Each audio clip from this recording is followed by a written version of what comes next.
Hello and welcome to the Flixters, the place where two movie geeks bring you all the news and reviews you could ever wish for. Follow us on YouTube, Instagram, Facebook, Twitter, and also download our podcast on Anchor, iTunes, Pocket Cast, Google Play, and Castbox. See you there.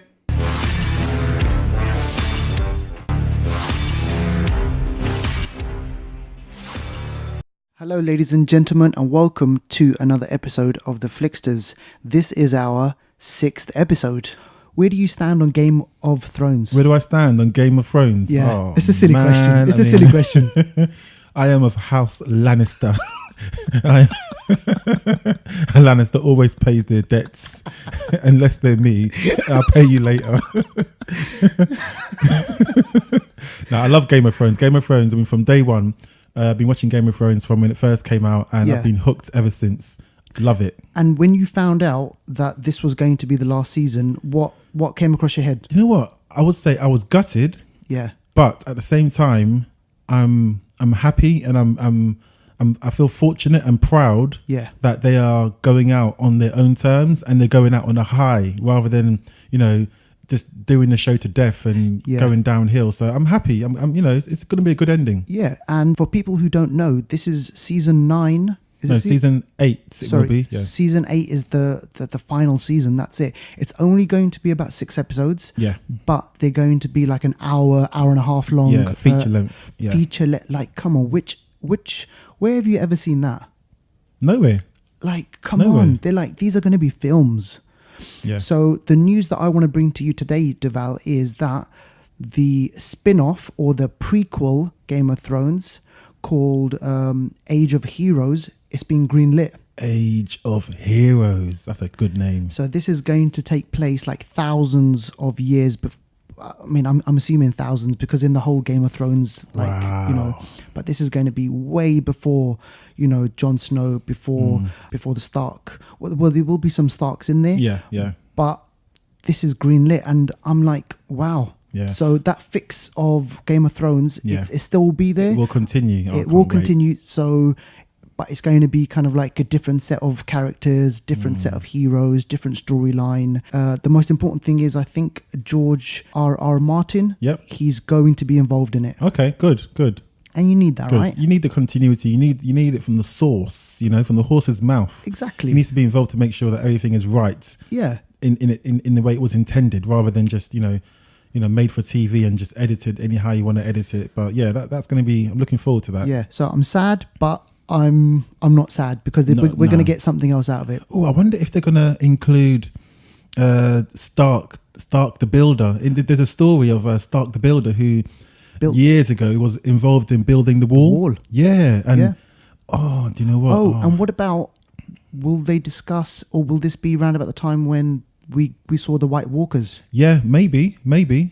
I guess we're gonna have to wait and see. We're gonna have to wait and see. But yeah, I mean, this isn't happening for another couple of years. Yeah. So we're gonna have to wait. We can wait because we've got Game of Thrones to watch. Yeah, exactly. Okay, brilliant. Next up now, Jeff Jones, who is he's like a bigwig at DC Comics and the DC film universe. He's stepping down, and that might be like pretty sad news, but it's actually quite good, because he's stepping down to focus in on another area. Yes. So he is stepping down to become like a kind of creative director, and he's going to be working on building up the kind of the film universe. Yeah. When I first heard that as well, I thought, what's that about? Was there a bit of creative difference or something? But I think DC have realised they're behind. Yeah, they got to strip down and just rebuild, and put in the right people in the right places to rebuild in their respective departments of strength is the way forward. Jeff Johns has been around for donkeys. He's written comics of all sorts. He's led a lot on the Green Lantern Corps in the comics, and I believe when he as he steps down to Mad Dog Productions, which is going to be more involved in a lot of the network, not network, but I guess the DC streaming service when it finally airs. A lot of the like Teen Titans and shows like that, and Doom Patrol. So he's going to be involved in that more hands-on. Right. But also he's going to be involved in the Green Lantern movie. I can't so wait. I think he's actually beginning to write that now or something. So in time, I think they're going to just take their time, step back, one step back, two steps forward. So I'm looking forward to it. I was reading an interesting article, and what they said is the hottest product that they've got actually on the moment, which is really popular, fans love it. It's doing really well in the ratings in America, like North America, and like I'm assuming over here as well in Europe, is Green Arrow. Green Arrow is really good. I got into it a little bit late, 2 seasons late, but as soon as I started watching it, I was hooked. Exactly, and it's got everything that you'd kind of want. It is dark. It's got the kind of the meta. Obviously, it's got Flash in there as well. I'm a huge fan of the Flash. Got all these different characters in there as well. And for me, what I loved about I think it was last season or was it the beginning of this season, was the Crisis on Infinite Earths. Yeah. That whole storyline, and it was split across 3 shows. So Green Arrow, The Flash. 4 shows even. Sorry, 4 shows. Supergirl, Green Arrow, Flash, and Legends of Tomorrow. Legends of Tomorrow. Crazy. And like, I think, so for the small screen, I think they're doing brilliant. Yeah. They're doing really, really well. Absolutely right, yeah. Hopefully, we'll get to see another Superman. I do want to see another Superman. Yeah, me too. They need to kind of work on that one. Yeah. So hopefully we will see that. Oh, talking about kind of like going on the whole kind of Superman, and I was going to mention Batman. Matt Reeves, the new director of The Batman. Oh. So this is full steam ahead. So Matt Reeves, director of The Batman, but most importantly, there is well, at the moment it's a rumor, but I mean it's quite likely that Ben Affleck might not be the Batman anymore. So who's going to be Batman? Matt Damon. Matt Damon. Jake Gyllenhaal, okay. But I mean, I'm not sure. So what happened was Ben Affleck was writing a script. Yeah. I can't remember who he was writing it with, but he was writing a script called The Batman. And then what happened was Batman and Superman the Justice League, didn't work out really well. And then there was a lot of confusion and there was a lot of heartache, I reckon, and a lot of fan backlash. And creative difference, probably. Creative differences. And I think he's just taken a step back. Yeah. And then he thought, right, look, you know what? I'd rather just someone else take over. So we have Matt Reeves. And then he started working on a new script. So it's anyone's guess. What is going on? I just wish that, I mean... Come on, get out. Dark Knight. Bring back Christopher Nolan, I say. Like, you know, that guy knew, like, you know, what to do with the whole thing. So that was a piece of news. Okay, so one thing I wanted to ask you, what do Avatar, Titanic, Star Wars, The Force Awakens have in common, Duval? Okay, they're all top films. I think they are they're in the top 5, I think, of the worldwide gross, gross takings, money and all that. But also I think they, looking at your face, I'm not right yet. I've got to keep guessing. Okay, so you're actually on the right thing. Now, those 3 films, so Avatar, Titanic, Star Wars, The Force Awakens, they are the only 3 films that have hit 2 billion worldwide. Okay. However, we need to add one more to that. Infinity War. War has reached 2 billion worldwide. So, I mean, what a record. Yeah, like, that come on. Great. That's why I'm broke. I mean, half of that's me, obviously. I know. You've seen it about 12, 13 times now. So 11. I'm going to get to 12 this week at some point. Talking about watching Infinity War, you must have heard about this. So a guy in the US, in North America, he watched Infinity War 46 times. He's 46 times, and he got invited to the Avengers 4 premiere by the directors. That is gangster. If I knew that, I would have done it 50 times. I know, like, come on, like 46 times. I mean, come on, that's dedication. He knows it word for word, I'm sure. I'm sure he does. So, and the funny thing that was, when I was reading about this guy, his wife saw it like a couple of times with him, and then after about the second or third time, she's like, look, I just can't, like, I can't watch it anymore. Wow. Like, you keep going. So this guy has been going week after week after week after week, and he got invited. By the directors. I thought that was like fantastic for a fan. That's amazing, right? That is, yeah. Okay, so, oh my gosh, I'm actually upset, you know. This one upsets me. Oh. This one does upset me. and I don't get upset easy. But oh my gosh, okay, I love my Marvel. If anyone hasn't guessed by now, 6 episodes in, I'm always talking about Marvel and stuff. But I also like football. I play football. I watch football. Yes, la-di-da. But Ant-Man and Wasp was due to be released on the 6th of July. Guess who's pushed the dates back? The World Cup. Yes. Oh my God. It will now be released on the 15th of August, I believe. What? That's like a month and a bit later. That's crazy. Yeah, all because of the World Cup. I mean, come on. They believe that they're not going to get the audience that they would get otherwise, because people are going to be watching the football and so on. It's a worldwide event. They don't want to compete with another, with an event like that. So Ant-Man and Wasp getting pushed back. I was trying to buy my tickets last night. Yeah, I know. I was thinking, where is it? I kind of understand it, right? Because World Cup, like so many nations. But yeah, I mean, but then again, it makes me think they knew about the World Cup like for a while. Well, maybe they didn't. I don't know if the people. They should. When they announce a date, they should see what is happening. What other worldwide events? Maybe they were just looking at film events. Maybe someone in the PR department didn't think about sporting events. Sure. So I'm going to apply for that job. Go for it. At least I'll have an inside man. Yeah. There's one thing I wanted to mention with Ant-Man and the Wasp and Captain Marvel. Yeah. Now, these are our kind of connections to Avengers 4. Yeah. So I've been reading a lot about this.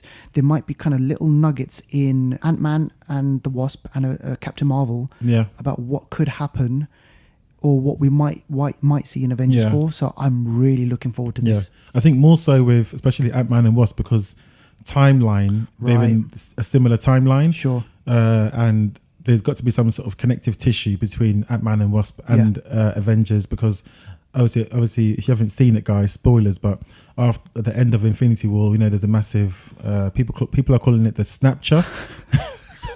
The Snapcher. But so we must see that affect Ant-Man and Wasp. But with Captain Marvel, hers is set in the 90s, I believe. Right.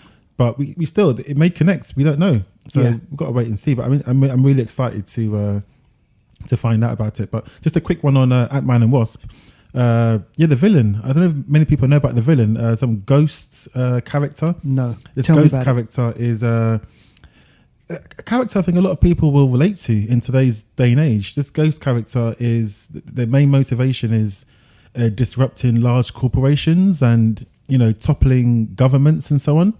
So this person has created the ability to phase through matter and also become, I guess, impenenetrable in a way. Wow. So it's lots of molecular physics going on there, and that's the and I'm assuming obviously they've plucked this villain out from the comics. The comics, right? yeah. This villain started in 1987 in an Iron Man comic, and I guess because of the villain's motivation to take down corporations and so on, this villain was initially attached to Tony Stark and Stark Industries and so on. So it'd be interesting to see how this villain plays in today's day and age, because a lot of people may relate to this villain and think, I kind of want to topple a corporation too.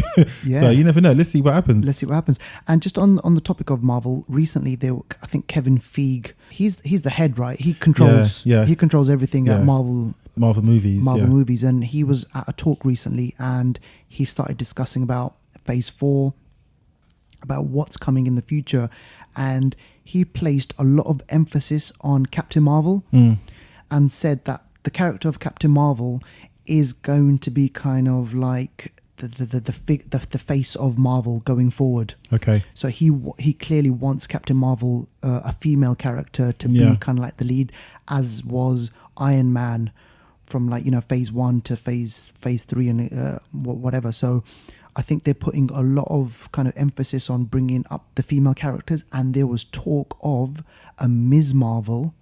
Okay. Yeah. Kamala Khan. He would love for there to be kind of that connection. So Captain Marvel, Ms. Marvel. So I think it's going to be pretty exciting for kind of more female superheroes, female directors. I think we will see that. And it was important. He did mention, he goes, look, I can't promise that every single Marvel film will be directed by a female, but you are going to see a lot more movies directed by females. Yeah. I think even Black Panther was supposed to be directed by the lady who directed A Crinkle in Time, A Wrinkle in Time, Ava DuBarry or some her name, a nice name, I can't pronounce it properly, Ava DuBarry or Duvary or something. And A Twinkle in Time. A Wrinkle in Time. Sorry, apologies. A Wrinkle in Time. Yeah, that's the one. I did not see that movie. Neither did I. But I mean, it was like the hype around that movie was big. Yeah. Yeah, it was. So yeah, she was on board with Black Panther. Yeah, she was initially earmarked to do that. Yeah. Creative, is it creative differences I don't know again? if it was that or maybe other projects that she was working on. I don't think there's any bad blood there, but just maybe conflict in schedules, maybe. Yeah. So yeah, it was interesting fact. Okay, so any more nuggets? Any more film I've got news? a little bit of news here. As today we're going to be talking more dark, dark films a little bit later on. Yeah. I thought I'd hit you with some dark news. Dish it out. Go for it.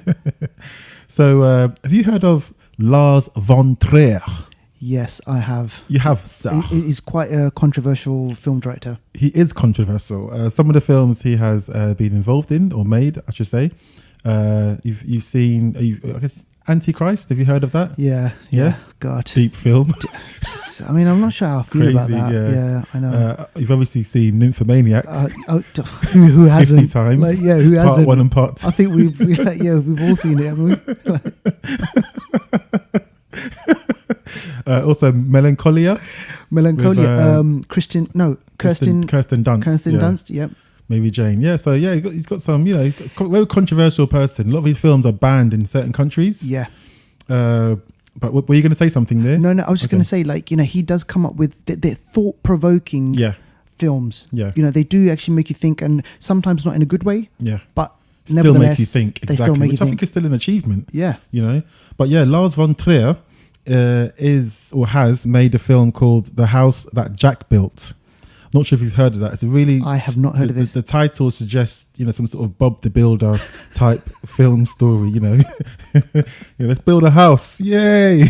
We need more flats.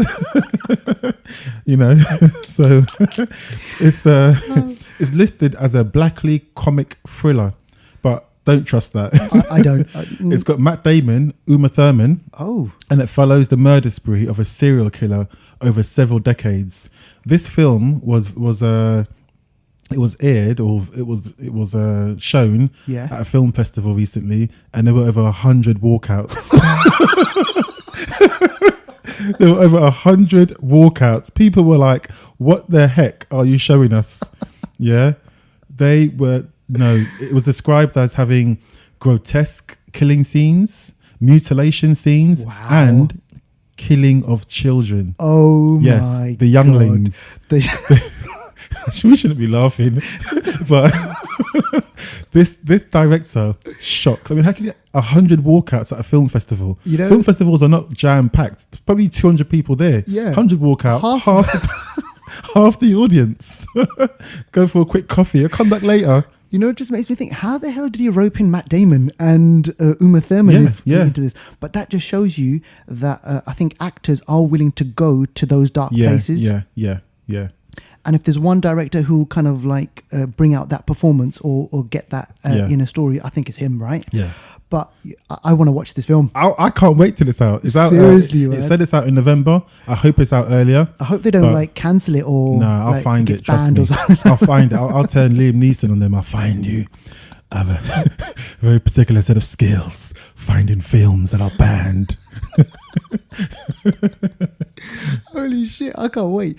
You know what? That's the thing. I mean, when is the British Film Festival? Is it the BFI Film Festival? Oh, that's usually, is that October? Oh, October time. Maybe there could be a premiere or something. Something like people that. will walk out for sure if it's a British one. If they're walking out in People Europe, in Britain, God, man, in Britain they're gonna throw things at the screen. Protests and all sorts. Anything else? A little surprise before we go. Okay. Because we know our listeners and our viewers, they really support the work we do. We want to support you back. So first comment of film or whatever it might be that we have, we will send you a free cinema code for you to go and watch a film of your choice at any selected View or Cineworld Cinema. There you go. So guys, get commenting, let us know. Let's keep it going. Let's keep up the flow. Let's keep the Flixters on the road. Peace out. Peace out.